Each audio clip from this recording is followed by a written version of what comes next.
Well, welcome back.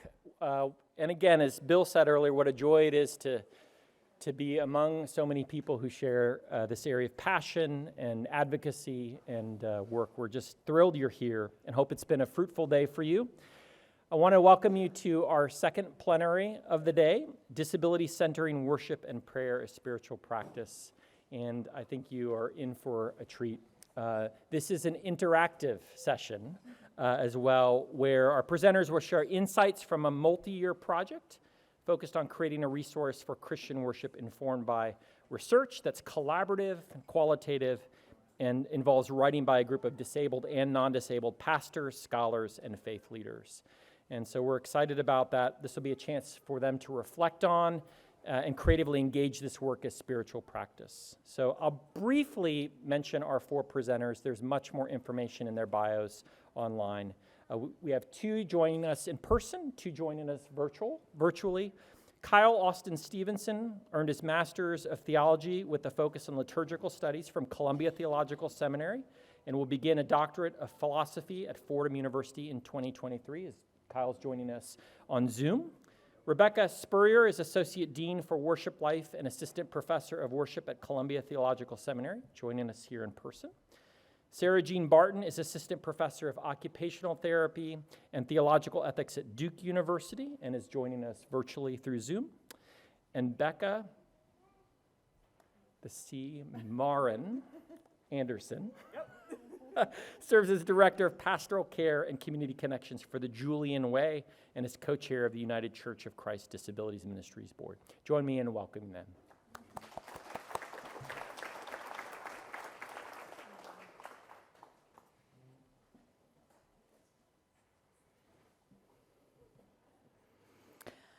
My name is Bekah Spurrier.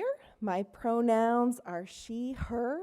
I am a tall, white woman with blonde brown hair to my shoulders. I'm wearing a black dress with large peach-colored flowers and green leaves on it. I am delighted to be with you, and I'm grateful for you being with us at 3 p.m. on a long day of a conference. Why is it important for faith communities to center disability, wisdom, experience, and leadership in the planning and design of worship and prayer? How does centering disability in worship and ritual transform the prayer and spiritual practices of faith communities?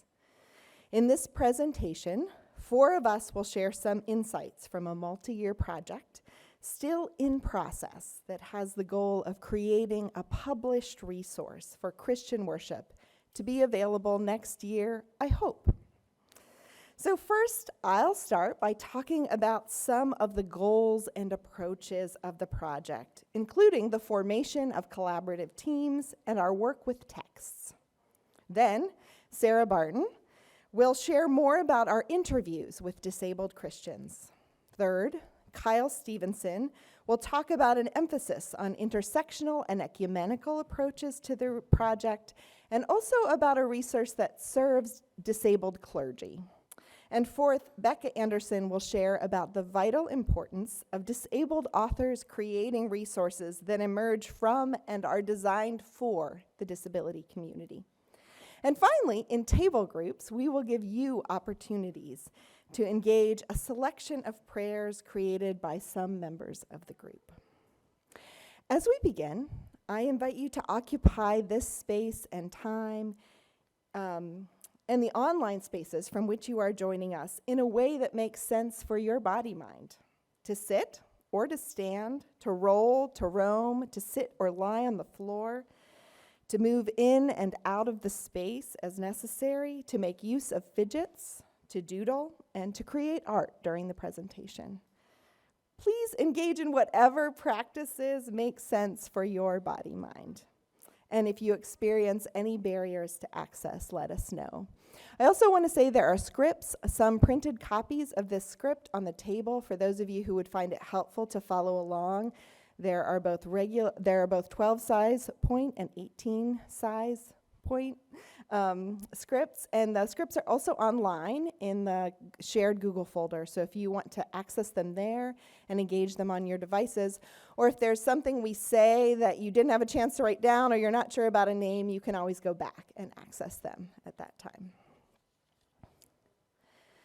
So I want to begin by naming a book that was identified again and again as a vital resource by disabled collaborators and interviewees in our project. It was just named in the last workshop that I was a part of. It's a book that shapes all of my scholarship and practice, and one that I highly recommend to every person here if you haven't yet engaged it, or even if you have, it's worth revisiting.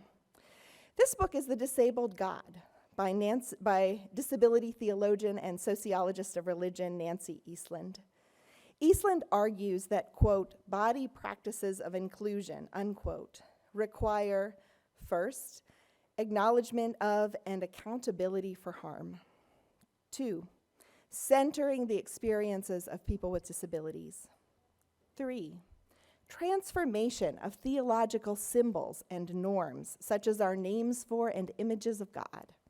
And 4, political action toward liberation for all who experience oppression. Disability inclusion efforts often focus on non-disabled Christians providing hospitality or accommodations for disabled people within ministry and worship frameworks structured by abled norms and ideals. But Eastland emphasizes instead that disability centering means asking questions about our theology, and in so doing about our ideals for God, for individuals, and for the social and political communities that animate our relationships. In what ways do these theologies and ideals benefit and assume non-disabled and abled people instead of disabled people? And she encourages us to explore new theologies and new practices that prioritize disabled people's experiences as we seek models for transformation that go beyond inclusion. So as someone who oversees an ecumenical chapel space in a Christian seminary, one of the most important places I know to look for and examine these theologies and ideals is in spiritual and religious practices, in ritual, in prayer, and worship spaces. When I examine the communal practices of which I am a part and for which I bear responsibility, I am acutely aware of the persistent harms that occur, not only through lack of access to worship space and time, but also through prayers, songs, and sermons that do not take seriously the lived experiences of disabled people. Ableist interpretations of sacred texts and use of disability metaphors perpetuate tragic and inspirational understandings of disability. But these harms also occur through instructions that do not anticipate the full range of human responses to God and others, and that do not anticipate disabled people as members of and leaders in our faith communities. Even when my colleagues, students, and I are aware of this, both disabled and non-disabled, making changes that reflect our accountability for this knowledge can be hard. What can we change? What kinds of changes are helpful while still respecting the communal nature of faith traditions over time, as well as the challenge of altering faith practices that connect us to prior generations? What kinds of aesthetics should we keep in mind? How can those of us who lead worship and prayer not simply erase harmful language about disability, but center disabled people and experiences in worship? So as a partial response to these complicated questions, I wanted to participate in creating more faithful resources for Christian worship that express and represent liberative commitments to the disability community and that center disability as a vital part of faith communities. So inspired by a number of creative liturgical resources that emerge from and with minoritized communities, I imagined the creation of a collection of prayers and patterns for worship and devotion that reflected wisdom from, with, and for the disability community. As a white, able person, I knew this was not a project that I could engage alone and that I would only perpetuate harm in trying to do so. And so in discernment with wise others, I invited several different groups of researchers and writers who have met over Zoom for the past 3 years. As white and black scholars and pastors with and without disabilities, we have experience in planning and leading worship and prayer. And while we are all Christian, we have been shaped by different denominations and traditions. And Kai will talk more about the importance of this diversity later. Here I want to acknowledge all those who, in addition to the four of us, have worked on the project with immense gratitude for their contributions. Mike Walker, David Gaze, Alexandra Mooney Jacob, Sue Roseboom, Allison Connolly Vetter, Emily Ulmer, and J.J. Flagg. And Claire Doyle and LaTanya Penny also met with us at various points of the project. And while we cannot name all of you who participated in the interviews, we also want to thank everyone who shared sacred stories and experiences with us, including a good number of you who are gathered here. Thank you for sharing your wisdom and your spiritual practices with us. So having assembled a collaborative team, what approaches did we use in working on this resource? One approach involved investigating our own rituals, our prayer books, our hymnody, our customs of extemporaneous prayer, and other sources to identify places of harm, and also to develop a set of prayers, practices, and questions to guide us. This work looked different for each of us on the team as it might for each of you, especially those of you who come from other religious traditions. For some of us, this included identifying prayers used during Christian seasons of Advent and Lent that use negative metaphors or interpretations of disability. For others, this work meant examining instructions and prayers for Christian rituals of communion and baptism that have implications not only for who can participate, but also for what it means to know and belong to one another. And still others in our group reflected on approaches to teaching and preaching and what kinds of topics and issues are centered or not centered in those practices. After engaging familiar prayers and rituals with attention to the kinds of language that help to perpetuate injustice and to what kinds of experiences were missing, we then engaged texts in disability studies and theologies and in liberative approaches to worship and sacred texts as conversation partners to inform us and challenge us. So for example, we engaged Melissa Fleur Bixler's article, quote, "Believers' baptism is supported decision," unquote, and engaged Sarah Barton's ethnographic work on baptism and intellectual disability to guide our discussion about the language, prayers, and gestures used for Christian rituals of baptism. We discussed, quote, "What no longer serves us, resisting ableism and anti-Judaism in New Testament healing narratives," unquote, by Melanie Morrison and Julia Watts-Belzer, to guide intersectional approaches to our reading of and suggested approaches to healing texts. We used prayer books that emerged from and with other minoritized communities to inspire our approaches to centering particular experiences in the creation of prayers and approaches to Scripture. So 2 examples of these kinds of texts are Liturgies from Below, edited by Claudio Carvalhaes, and the Black Trans Prayer Book by J. Mays III and Dane Figura Edidi, which were both provided us with examples of kinds of resources. And we discussed events and occasions that have particular impact for the disability community. For example, Bekah Anderson and Allison Connolly Vetter developed a service for a Disability Day of Mourning to mark a day observed by many in the disability community that holds sacred and mourns the loss of disabled people who are killed by family members each year. These collaborative conversations were not only a means to creating a resource, they were also a spiritual practice, inviting the divine spirit of creativity to move through a diverse group of people as we engaged lived experiences and opened ourselves to new ways of praying and understanding God and one another was in itself an experience of formation, one that expanded my understanding and experience of the divine in me and in and through my co-creators. And now I'll turn this over to Sarah to talk about interviewing as a disability-centering approach to this project and as a spiritual practice.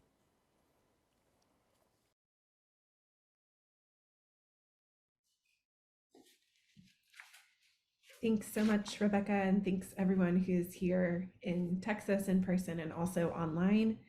My name is Sarah Barton. I use she, her pronouns. I'm a white woman in my mid-30s. I have shoulder-length dark brown hair.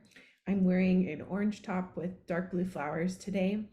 And I am someone who identifies as a person with non-perceptible disabilities.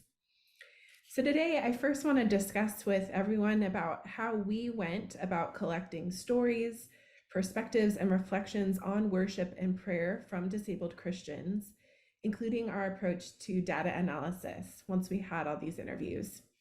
And after describing these key features of our research process, I'll next share some of the specific themes that arose from our interviews with a diversity of disabled Christians.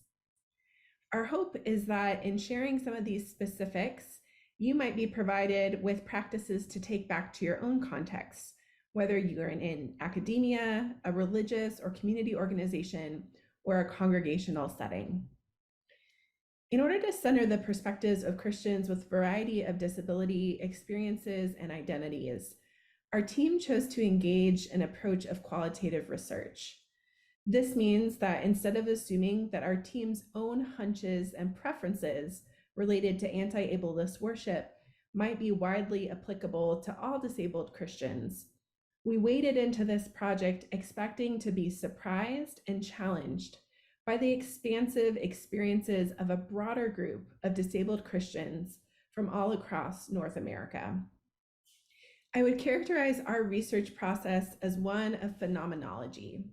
We looked into the everyday lived experiences of disabled Christians, primarily those of prayer and worship, and the meanings that individuals drew from these lived experiences.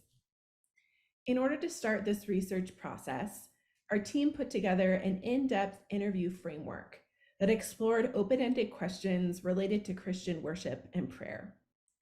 Our interview guide allowed us to engage with disabled participants who communicated with speech, as well as those who communicated with augmentative and alternative communication devices. While several members of our team do have more formal academic training in research methods, we relied on the entirety of our whole working group to generate interview questions that would speak to a maximally expansive and inclusive range of faith experiences and disability experiences that would also decrease the biases held by any one individual in our research team. We recruited participants through personal connections, social media advertising, you may have seen posts on the Institute's Facebook page, and also a technique called snowball sampling, which is when we asked participants to recommend friends or colleagues who might also be interested in offering their perspectives in this research. The questions we offered during interviews ranged from more global reflections to specific responses to discrete elements commonly found in Christian worship. For example, we began all our interviews by asking participants to describe both experiences of connection and disconnection in the context of worship. Later, we invited participants to reflect on specific Christian practices from their perspective as a disabled person, such as baptism, communion, preaching, reading scripture, and congregational singing. We also explored questions of disabled saints and ancestors. Which people had helped shape the faith and practices of our research participants and why? Our team completed 25 in-depth interviews over Zoom, and we next worked with a professional transcriptionist to convert these interview recordings into text, and then we embarked on a process of group interview analysis. I led our team in some learning sessions around approaches to thematic analysis of interview data and how we might work together to describe and also summarize the key themes that emerged from our participants. The work of group data analysis was an excellent example of inhabiting CRIP time. Reading and rereading interviews, most of which were over 20 pages of single-space text, holding stories marked by disabled joy and pain and sacredness was necessarily an unhurried task.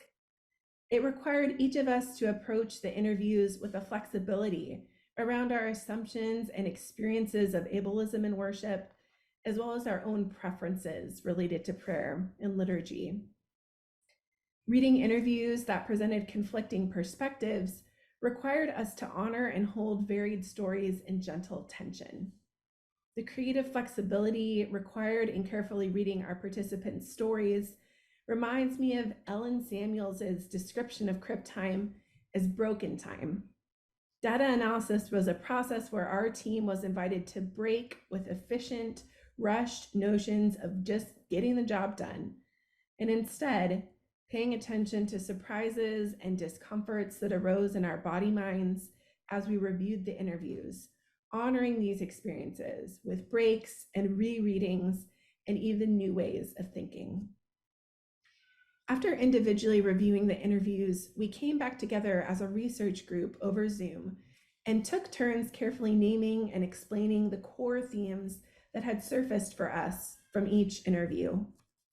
Through this process of group analysis, we began to trace shared themes that emerged across all the interviews, as well as hold up unique stories and narratives.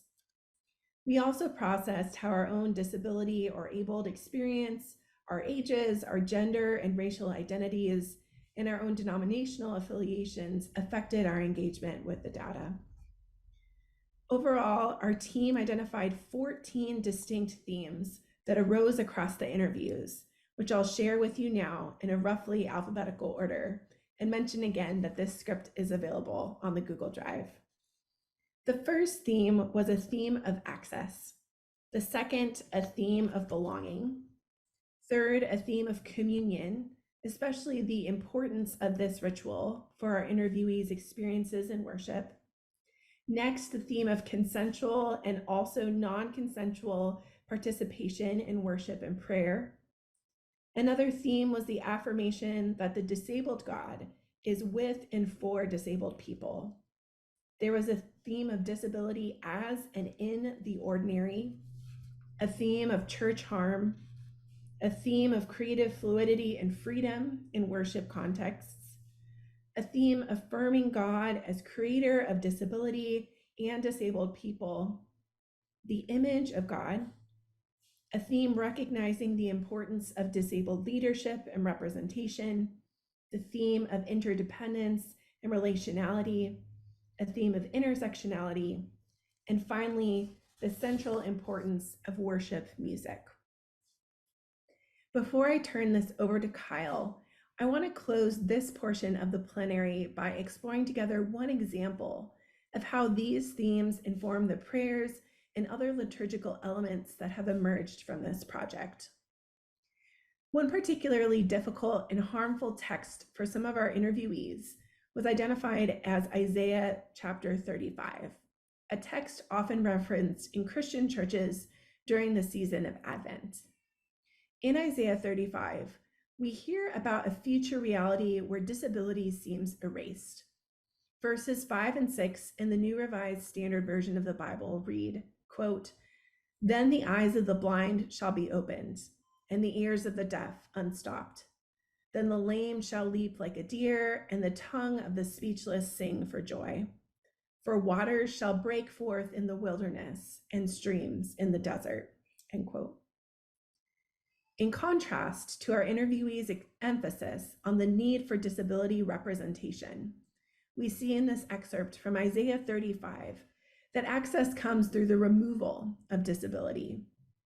In contrast to the perspectives of disabled Christians who contributed to our project, Isaiah 35 does not frame disability as something ordinary or related to belonging, but rather as an identity that is no longer imagined in a future marked by divine and human joy. Many of us have heard these words from Isaiah proclaimed, preached, or prayed in our own religious communities. So in an act of disabled resistance with a commitment to faithful engagement of the traditions and texts of our interviewees, an engagement taking seriously anti-ableism, our project team composed the following reworked Advent prayer, echoing Isaiah 35 in the style of a collect. O God, you cause waters to break forth in the dry land, making the desert to rejoice and blossom. Lead us in the way of your Son, crafting pathways of access, that all may flourish and welcome with joy the coming of Christ, who lives and reigns with you and the Holy Spirit, one God, now and forever. Amen. We look forward to sharing more prayers with you in the table activity that's following today's plenary. And I hope that as you continue to hear more about this project through my colleagues, Kyle and Bekah, your imaginations will be enlivened as to ways that you might craft pathways of access with the divine and with others in your own contexts of work and worship.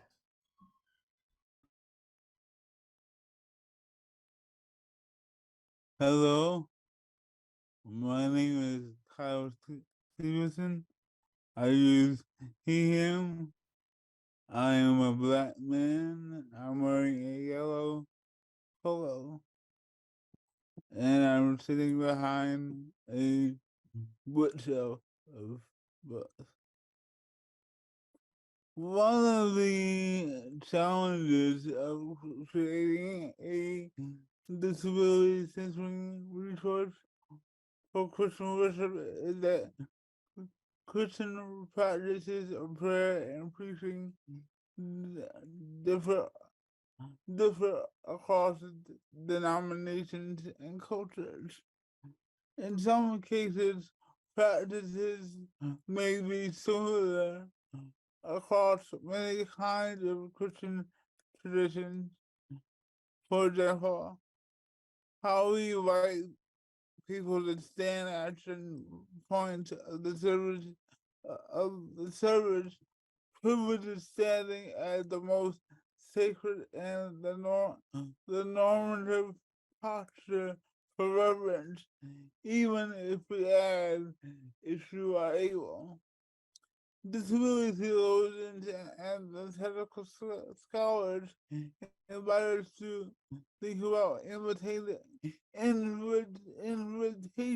language, such as I invite you to rise, embody, or sit or stand as the Spirit leads. Rising, embody, or could mean standing, but it could also mean doing something different with your body in a way that feels relevant to you, or it could mean fixing one's attention in a particular way in response to a particular liturgical element. On the other hand, some worship and prayer practices vary widely across different Christian traditions. Because of this, we include people from many different Christian denominations and traditions, both on the research and writing teams and in the interviews. And each of us brought unique perspectives to this project and contributed to it from our experiences of planning, leading, and participating in worship. I have a disability and I am an ordained Baptist preacher. Coming from the Black Baptist Church tradition, sermons and songs proclaimed a disability, proclaimed a theology that disability was less than the ideal body or mind. This understanding of disability was seen first in how preachers preached, read, and interpreted the healing text in the Gospels. I could spend our time solely talking about ableist hermeneutics and healing texts. But since we are talking about the creation of a resource for worship and prayer, I can also talk about how those interpretations and ableist theologies show up in worship leadership and songs and invite us to examine our theology around disability. While some Black Baptists emphasize freedom in worship, many of our practices are not liberating because of our theology of disability. If our theology of disability is liberating, then our worship and our liturgy will be. Planning liberative worship means anticipating the intersectional identities of many people who will use the resource. For both those on the design team and for those interviewed, disability is an experience that intersects with experiences of race, gender, and sexuality, and the culture among other identities. It's impossible to separate these to separate experiences of disability from other experiences. Those of us working on the project considered and asked about the ways these intersecting identities might shape an approach to disability centering worship and prayer. For example, many ecumenical worship resources and texts on disability and many ecumenical worship resources in general come from a white context and do not address Black culture and worship practice in the Black church. This is what there is work being done by Reverend Kendrick Kemp and others on the intersection of Black theology and disability. I am pleased to offer my perspective to the project coming from a Black Baptist tradition, drawing on my experiences as a Black Baptist. I helped shape this resources approach to the liturgies for the ordinances of communion and baptism. I wanted to make sure that we honor how many Black Baptists have celebrated the ordinances while offering language that honors the experience of disability and better includes us in the sharing of the ordinances. I also wanted to support the leadership role of people with disabilities in contexts like mine. The leadership role of people with disabilities in contexts like mine. Baptists believe in full emergent baptism, which can be difficult for some clergy with disabilities to officiate and candidates with disabilities to receive. However, Baptist polity allows for the freedom and autonomy to be free and to adjust worship practices best suited for that congregation. It is important that this resource not only serve as a resource for non-disabled clergy from a variety of traditions who serve congregations. It's important that this resource not only serve as a resource for non-disabled clergy, from a variety of traditions who serve congregations with members of members with disabilities in them, but also encourage worship leaders encouraging with disabilities to further imagine how they might lead congregations. Bekah will now say more about the importance of theology and worship by and for people with disabilities.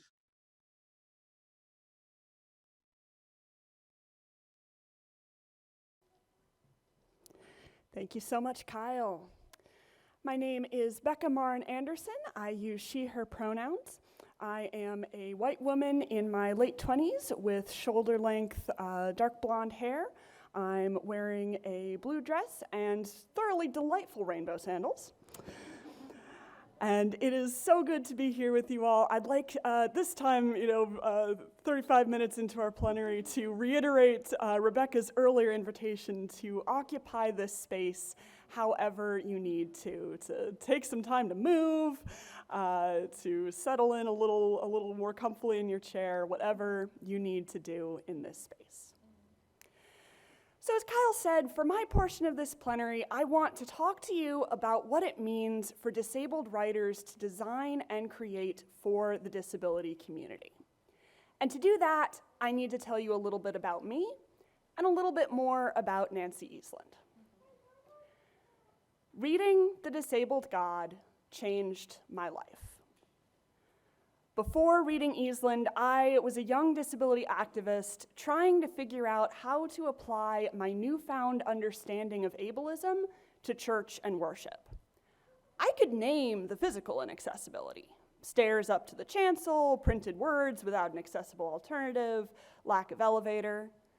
I could name the attitudinal inaccessibility: church members calling me inspirational for walking down 2 stairs while blind, or offering to help me every 5 seconds. And I could even name some of the theological inaccessibility: the healing stories that seemed to say that my body-mind did not belong, the metaphors about blindness and deafness that suggested that my blind body was someone else's metaphor. What I didn't know was what to do about it. Oh, I knew what to ask for to address the physical and attitudinal barriers. But the theology, though, that feeling I would have in worship of being fully engaged and in community 1 minute, and then suddenly alienated and disconnected the next, when a preacher used a blindness metaphor, or a leader used visual gestures to make a point I couldn't follow, or the people around me began to sing Amazing Grace. What was I supposed to do about that? Were these prayers, songs, and worship elements just not for me? And if so, what could I do about it? Nancy Eastland taught me what to do about it. Her work of re-symbolization emboldened me to claim the symbols, prayers, and practices of my faith as my own and transform them. Her vision of the disabled God gave me a new way to understand not just God, but myself. I wasn't just an angry disabled activist who wanted the church to change. I was a human being, made in the image of God, with unique gifts that could only be found in this blind body, calling on the church to follow the liberatory work of Jesus. I needed disability theology. I needed it like I need glasses and the ability to read Braille. Essential access tools for me, without which I would be lost and confused. And I thought, I bet other disabled people need this too. This is what disability theology is for: to give all disabled people the freedom to claim their religious tradition as their own. And I guess it helps non-disabled people understand accessibility too. That's also nice. So I began to read as much disability theology as I could find, and I soon noticed what seemed to me like some odd trends. Those of you who were just in the workshop run by Greg, Michelle, and Kathy will recognize some of these trends. First, it seemed like every book I read spent at least a chapter, usually more, just defining what disability was. And that made a certain kind of sense. Disability is a notoriously difficult concept to define, and everyone does so a little differently. So it made sense to spend some time on it. But it often seemed like more time was spent explaining disability and why the concerns of disabled people should matter than on the theology itself. Even Eastland spends a solid 2/3 of her book unpacking ableism, and it was pretty clear why. She and virtually every other theologian needed to spend time getting the non-disabled people on board. They needed to introduce them to concepts they might never have heard before, then convince them why it mattered. I identified these sections as intended for non-disabled people because while disabled people don't all know the different models of disability or the history of our movements, we usually don't need much convincing to know that accessibility is important. So I started skimming through these opening sections. Yeah, the explanation for the newcomers. Now let's get to the parts that are for me.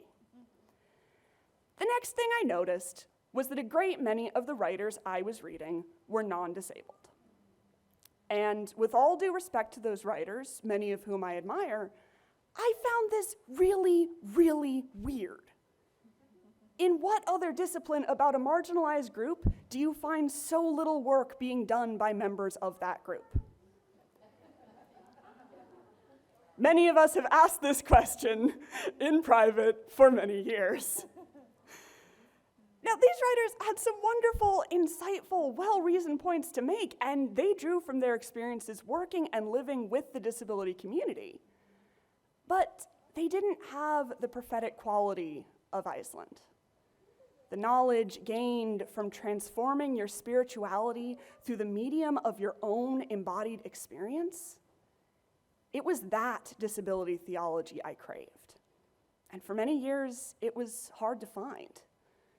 This has been changing in recent years, but when I Googled disability theology in 2016, all but 2 of the authors I found did not identify as disabled. And there was something else that bothered me about these books that I was reading, which for a long time I couldn't put into words. Until one day I read a particular sentence that used the word "we." Now, I don't remember what that sentence was, but it said something like, "We experience things differently from people with disabilities." And I thought, no, I don't. I am a person with a disability. And then I thought, oh, it wasn't just the first chapters that were written for non-disabled people. This whole book is. This is about me, but it's not actually for me. I realized that most of the books I had read were the same way, about disability, but addressed to non-disabled people. And given that most of it was written by non-disabled writers, this makes a certain amount of sense. Non-disabled people absolutely should speak to other non-disabled people about disability. It's called allyship. And yet, when almost everything you read about your own experience isn't for you, it hurts. The day I realized this, I made a commitment that in my writing and speaking, I would remember to speak directly to disabled people, to my community. I would address non-disabled people as well, but I committed to remembering that disabled people are always present, even when we don't seem to be, and that many of us need disability theology the way I do. So much in theology, worship, and liturgy is not for us. So much of it is not by us. It is time and past time to create for one another the things we need. So this is the commitment I brought to this project of disability-centering liturgy and prayer. And I was not alone.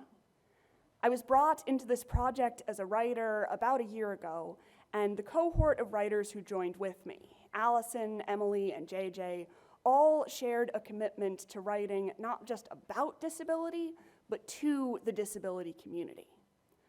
Other writers from earlier stages in the project also clearly wrote with an expectation that disabled people would use their words, and the study and research that are the foundations of this project centered the experiences and concerns of people with disabilities, committing to creating work that would address the issues we raised. As I began writing, I put deliberate attention toward creating pieces that could be used by disabled people in our everyday lives, or that honor occasions and milestones specific to us. For instance, I wrote a prayer to be used when going to see a new doctor, a stressful experience for many people with disabilities, a prayer for encountering ableist microaggressions, and a prayer for the ordination of disabled clergy. This writing was a spiritual practice in multiple senses. It was and is a practice of deep thought and examination, both of my religious tradition and of myself and my knowledge of my community. It is a practice of creation, and I believe that all artistic making is sacred.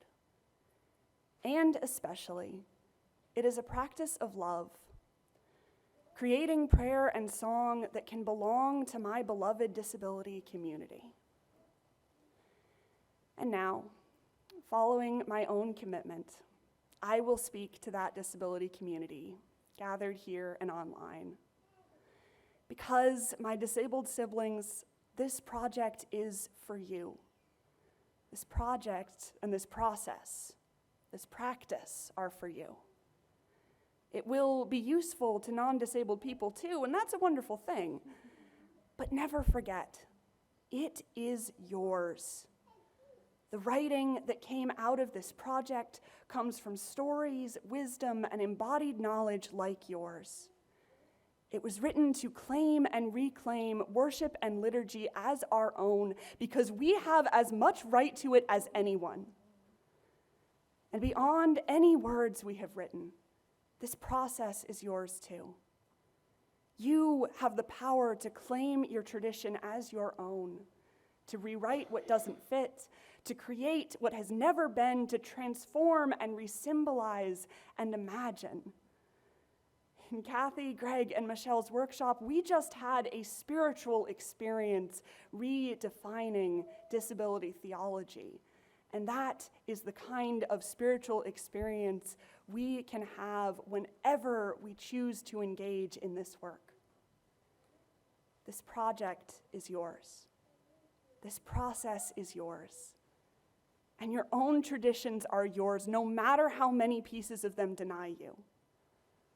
What those of us working on this project have made is only the beginning. You determine what comes next. Thank you.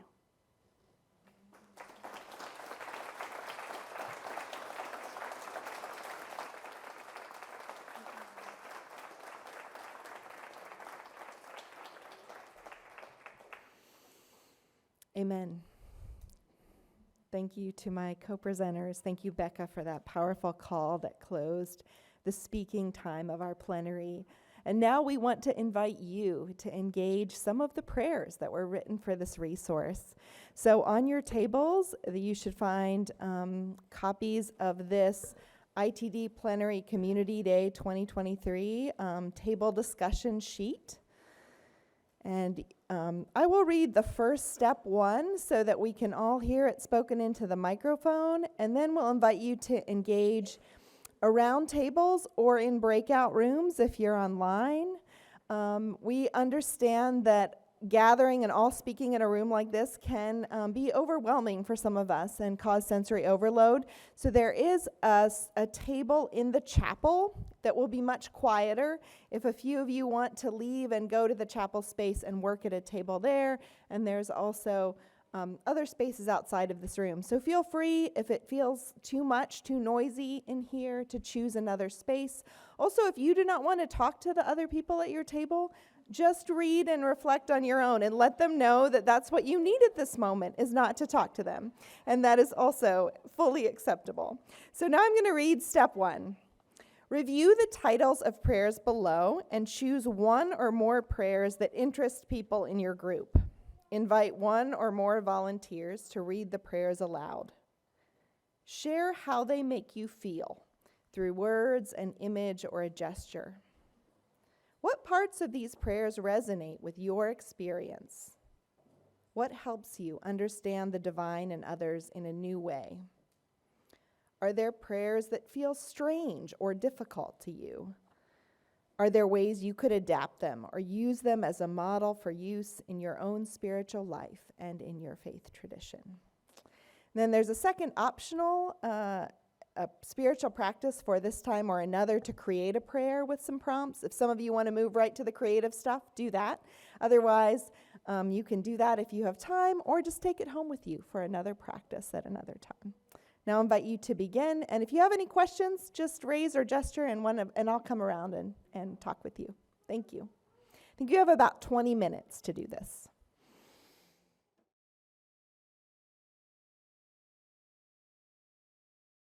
And Rebecca will be coming around with a microphone for folks in person. So who would like to share?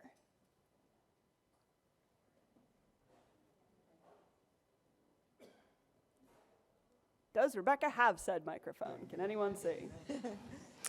My name is Sarah McKenney. To the table,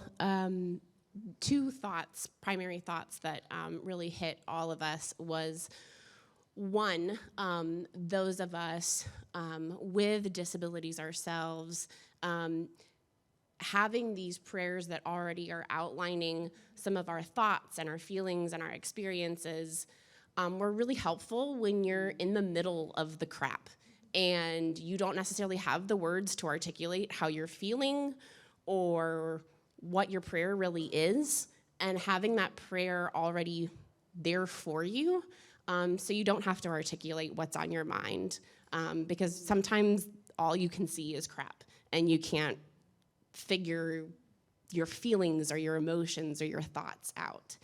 So to have that already there is I guess healing in a sort of way, and comforting. The second thought that came out of this was both for people with disabilities, it was comforting for us to see prayers that were shared experiences and then speak to those shared experiences of like, okay, I'm not alone in thinking this or feeling this and wanting this prayer. But for those without disabilities, it also was kind of a learning experience, is to be like, oh, that's a thing, that's a feeling, that's an experience. Okay, that's not just this one person who that's their experience. Okay, this is a common experience for several people with disabilities. So it became another way of kind of learning or hearing or understanding for the non-disabled people. Yeah, thank you, Sarah.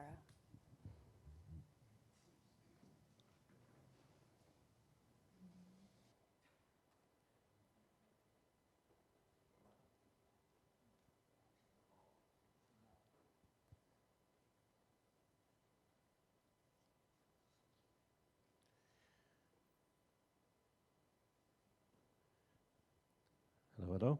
Okay, great. So we just had a question come in online.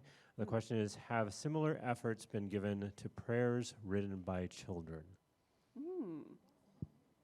That's a good question. I don't personally know of any.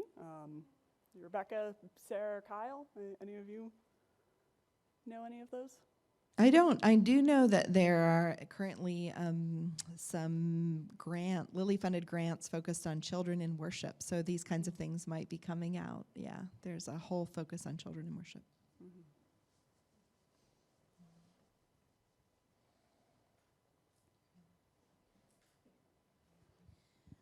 Brett Webb Mitchell did a book on spirituality or the spiritual lives of children some years ago, and I think he has some prayers in that.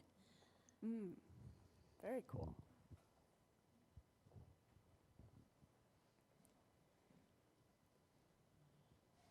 Other thoughts coming out from the table time? Hi, I'm Sarish, and I think we were having a great dialogue on how these prayers actually are also similar in the Muslim faiths and how we can see them translated very differently across Abrahamic traditions. And there's some verbiage that we saw that we thought was interesting, like, for prayer to God, this was my first time seeing Jesus like a sister. And that was, I think, probably very intentional. And that was interesting, and it makes you feel seen from a certain lens. And then we were also talking about the prayer before going to a new doctor. And I know Michelle mentioned, maybe you can speak to that a little bit more, but about gratitude for having great doctors and doctors that do make you feel seen and do, respond to your needs. So if you want to share that a little bit. Yeah, thanks. I think as soon as I read Healing God, like if I didn't know it was in this context, I would have been like, okay, skip to the next one. But this was the first time, and I think it was echoed, like I could take a breath in and like it feel releasing, like knowing that you guys wrote this. And then we just talked like our experiences with doctors and not being seen, and just like how we would say like Sarah said, like we would want to like thanks for doctors that don't make us apologize. It just led into like more, like we really felt seen by this prayer. And so just thinking about like the power of being seen, and prayer doesn't always happen for disabled folks. So it was a huge gift you guys are doing. Thank you. Yeah, and thank you for the sharing on the interreligious context. That was definitely something we thought about as putting together this plenary. This is a Christian worship resource, but we are at ITD, a interreligious space, and so yeah, I think that this process and much of the work done on it, I'm delighted to hear can have resonances across multiple traditions. One prayer that we at this table decided that we needed is a prayer that you could use to make somebody stop staring at you. Mm-hmm. If you have ideas, our names are on the, I'm serious. Our names are on the contact sheet. The resource is still in process. We're accepting. If you want to say we need a prayer for this, you want to write it, send it to us. We'll write it for you. Yeah.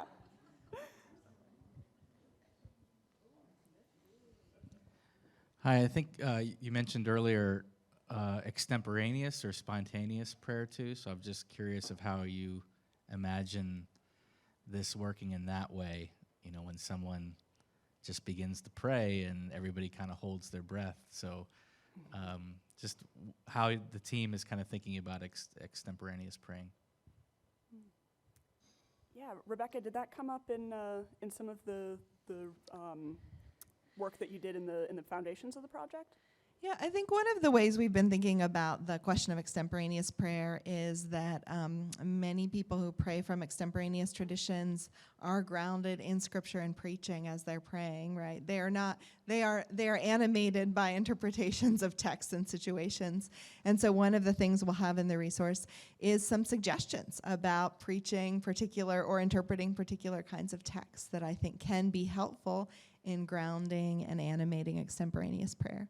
I don't know if Kyle's on. Kyle also comes from an extemporaneous prayer tradition, and I don't know if he would want to speak to that at all. And then I think we do need to wrap up so that we can give time for the organizers to wrap up. Kyle, do you want to say anything about thinking about guides for extemporaneous prayer? Yeah, so my experience is that in most it's different prayer traditions, introducing a book of prayer. This is introducing a book of prayer at all is like can be difficult. And in my context, calling for it might be less difficult for my context. Just because of,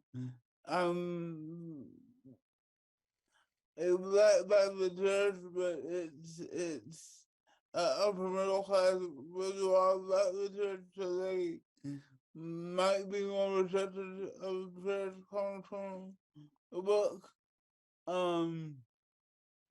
But yeah, as that's what it said. When you talk about extraordinary prayer, they are fueled by the theology that's of the house and of the biblical interpretation. So if one theology is sort of limited, it will flow out of their prayer life. And I just wanted to shout out a piece of Kyle's presentation where he said, if your theology is liberatory, then the worship, that will translate into practices of worship. So I think there is, especially as we're thinking about extemporaneous prayer, what is the theological formation of a community is really important. And now I know that Keith, who's about to walk out the door, said that he wanted about 10 minutes to close us out, so I'm going to transition. I know we didn't have a lot of time for questions, but feel free to come up to any of us or to email Kyle and Sarah. We would be really happy to engage with you further and to entertain any questions, thoughts, suggestions that you have for us. Again, the work is in progress, so if you have ideas, we really would welcome them, or even feedback on the prayers that you read. Hey, I was thinking about this, and we'd love to hear from you. Thank you so much for engaging this late in the day. Thank you.